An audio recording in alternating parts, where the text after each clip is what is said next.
Perpetual motion machines, working against physical laws. Almost as soon as humans created machines, they attempted to make perpetual motion machines that work on their own and that work forever. However, the devices never have and likely never will work as their inventors hoped.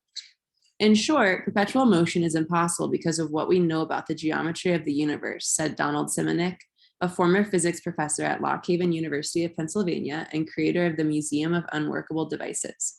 Nature provides no examples of perpetual motion above the atomic level. Laws of thermodynamics. To the best of our knowledge, perpetual motion machines would violate the first and second law of thermodynamics, Simonik told Live Science. Simply put, the first law of thermodynamics states that energy cannot be created or destroyed, only transformed from one form to another. A perpetual motion machine would have to produce work without energy input. The second law of thermodynamics states that an isolated system will move toward a state of disorder. Additionally, the more energy is transformed, the more of it is wasted. A perpetual motion machine would have to have energy that was never wasted and never moved toward a disordered state. Still, the inviolability of the laws of physics has not stopped the curious from ignoring them or trying to break them. According to Simonik's online museum, the first documented perpetual motion machines included a wheel created by Indian author Bhaskara in the 12th century. It supposedly kept spinning due to an imbalance created by containers of mercury around its rim. Other attempts include a 16th century windmill, a 17th century siphons, and several water mills. While most perpetual motion attempts have been in the spirit of scientific inquiry, others have aimed to deceive and make money. The most famous perpetual motion hoax was devised by Charles Redheffer in 1812. An age of wonders and mischief. Redheffer's perpetual motion machine enthralled the Philadelphia and New York communities and brought in thousands of dollars. It was debunked twice by engineers, which ultimately led to Redheffer being run out of town, according to Perpetual Motion, The History of an Obsession, by author W.J.D. Ord-Hume. 19th century America was a prime time for hoaxes. According to Kimber McLeod, author of Pranksters, Making Mischief in the Modern World, the Age of Enlightenment's focus on science, learning, and gaining knowledge through personal experience and observation led increasing numbers of people to seek out phenomena they could judge for themselves. Additionally, increasing literacy rates meant that more people were familiar with concepts like perpetual motion and were eager to see a machine that achieved it. But as Barbara Franco wrote in The Cardiff Giant, a 100-year-old hoax, people were interested in the new sciences without really understanding them. The 19th century public often failed to make a distinction between popular and serious studies of subjects. They heard lectures, attended theaters, went to curiosity museums, the circus, and revival meetings with much the same enthusiasm. Amy Redding, author of The Mark Inside, A Big Swindle, A Cunning Revenge, and A Small History of the Big Con, notes a peculiar characteristic in the American sense of fun. People seem to enjoy being taken in by a story that they know might be untrue, falling for it anyway, and then being surprised upon learning they were duped. That Redheffer was actually run out of town suggests that early 1800s audiences perhaps hadn't yet fully embraced that form of entertainment, though they would in subsequent decades. Perpetual motion stirs Philadelphia. Historians do not know Redheffer's background prior to the hoax, according to Ord-Hume. He appeared on the scene in 1812 when he opened a house near the Schuylkill River for public viewing. Inside was a machine he claimed could keep moving forever without ever being touched or otherwise aided. Redheffer's machine was based on an assumed principle of perpetual motion that assumes continual downward force on an inclined plane can produce a continual horizontal force component, said Simonik. The machine had a gravity-driven pendulum with a large horizontal gear on the bottom, according to Ord-Hume.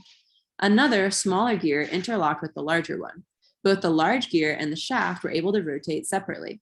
Placed on the gear were two ramps, and on the ramps were weights. The weights were supposed to push the large gear away from the shaft, and the friction would cause the shaft and gear to spin. The spinning gear would, in turn, power the interlocked small gear. If the weights were removed, the machine stopped. According to the Visual Education Project, sources differ on the amount Redheffer charged unsuspecting Philadelphians to see his machine. Some say he charged $5, others say he charged $1, and others say women were let in free or for $1. Regardless, the price did not deter the fascinated public, and the machine became a sensation. Bets up to $10,000 were placed on its authenticity. Redheffer was so pleased with his machine and its reception that he lobbied the state of Pennsylvania for funds to build a larger one. On January 21st, 1813, the state sent inspectors to investigate before doling out the money. It was then that Redheffer's scheme fell apart. The first debunking. According to Ord Hume, upon arrival, the inspectors saw that the machine was in a room with a locked door and a missing key. They could only view it through a window. One of the inspectors, Nathan Sellers, had brought along his son, Coleman. Young Coleman noticed that the gears in the machine were not working the way Red Heifer claimed that they did. The cogs and the gears were worn on the wrong side. This meant that weight, shaft, and gear were not powering the smaller gear to the side. The smaller gear was powering the larger device. Nathan Sellers believed his son and determined that the machine was a hoax. Rather than confront Red Heifer, however, he hired Isaiah Lukens, a local engineer, to build his own perpetual motion machine, which would look and, quote, work the same way Red Heifer's did, according to Ord Hume. Lukens constructed a machine that looked like Red Heifer's, but had a seemingly solid baseboard and a square piece of glass at the top. 4 wooden finials, supposedly decorative, were on top of the glass and attached to the wooden posts. Lukens placed a clockwork motor in the baseboard. One of the finials was in fact a winder. It could be wound and power the motor all day. The motor would turn the shaft, which would power the gears. Sellers and Lukens showed the machine to Red Heifer, who was overcome at seeing his fake machine seemingly work for real, according to the University of Houston's website, The Engines of Our Ingenuity. He offered them money to know how it was done. Sellers and Lukens did not denounce him on the spot, but rather let news of the hoax spread throughout Philadelphia. Though Philadelphia was on to Red Heifer, the era's slow communication speeds meant that New York was still a target. Red Heifer set up his machine again. Again, he drew large crowds. Among the onlookers was Robert Fulton, an engineer best known for developing the first successful commercial steamboat. Ord Hume writes that when Fulton saw the machine, he exclaimed, "Why, this is a crank motion." Fulton had noticed that the speed of the machine and the sound it made were uneven, as would be the case if it were being cranked by hand. Some reports state the machine also wobbled slightly. According to Ord Hume, Fulton accused Red Heifer, who blustered and proclaimed that his machine was real. Fulton made an offer. Red Heifer would let him try to expose the real source of the machine's energy, and if he could not, he would pay for any damage caused in the attempt. Red Heifer agreed, likely under pressure from the crowd of visitors, and Fulton began prying off boards from the wall next to the machine, revealing a catgut cord. The cord ran through the wall to the upper floor. Fulton hurried upstairs where he found an old man sitting on a chair, turning a crank with one hand and eating a crust of bread with the other. Realizing that they had been duped, the crowd of spectators destroyed the machine on the spot. Red Heifer fled the city immediately. Little is known about Red Heifer post-hoax. According to the Citizen Spectator, Art, Illusion, and Visual Perception, Early National America by Wendy Bellion, he constructed another machine in 1816 but did not let anyone see it.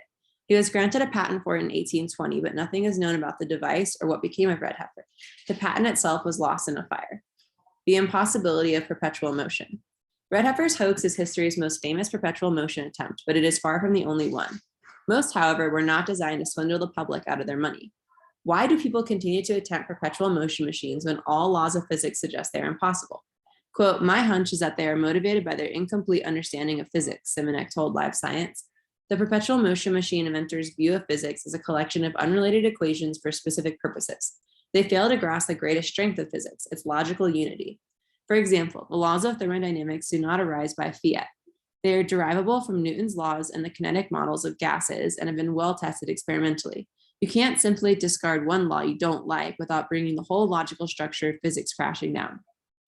Simonek noted that the most perpetual motion machine inventors do not believe their machines violate the laws of physics. Some suppose that certain specific laws do not apply, usually conservation of energy and the laws of thermodynamics. Could there be some place where the geometry and the physics are different, Simonek said? Maybe, but we have no clue where to find that place, and one might wonder whether we could even go there or exploit it for our purposes. That's armchair speculation and science fiction, not science. If a perpetual motion machine did work, it would need to have certain traits. It would be frictionless and perfectly silent in operation. It would give off no heat due to its operation and would not emit any radiation of any kind, for that would be loss of energy, said Simonek. Even so, such a machine would not run forever because, quote, "due to its rotation, its parts would be continually accelerating, and we know that matter is made up of charged particles and accelerating charges radiate away energy. This would cause changes to the machine, making it eventually slow or stop. Still, if a machine could spin a wheel at constant speed for a very long time with no measurable diminution of speed, with absolutely no input energy, we would consider it for all practical purposes to be perpetual motion. It would only be a useless curiosity, for if we tried to extract work from it, it would soon slow to a stop," Simonek said. Most inventors of perpetual motion machines have a different goal in mind. They want over-unity performance, a machine that puts out more useful work than its energy input, said Simonek.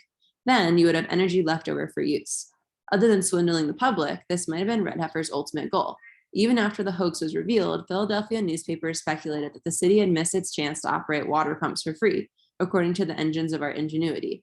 And Red Heifer's 1820 patent was for machinery for the purpose of gaining power, according to the Visual Education Project. But those were wishes rather than realities.